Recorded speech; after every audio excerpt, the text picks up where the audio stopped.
Assalamualaikum, kami dari SMK Gombak Setia akan menunjukkan beberapa cara untuk membuat ikatan. Yang pertama ialah Ikatan manuk.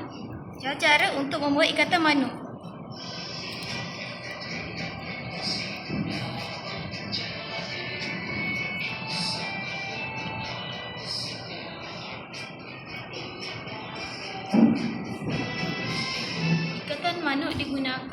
Ikatan manuk digunakan untuk memulakan atau mengakhiri suatu ikatan pada kayu atau pancang. Seterusnya, ikatan silang.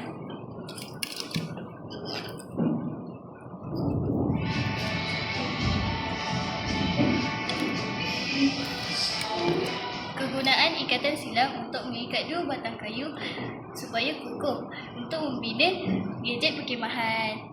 Seterusnya, saya akan menunjukkan ikatan lilit dua simpul.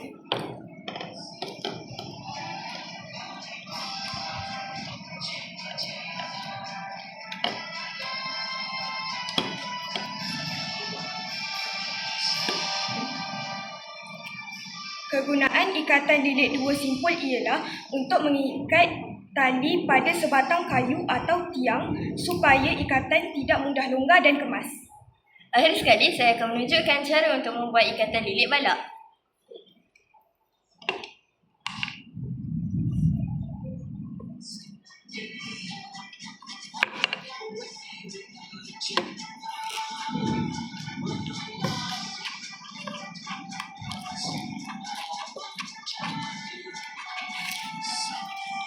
Kegunaan ikatan lilit balak ialah yang pertama, untuk memulakan ikatan serong.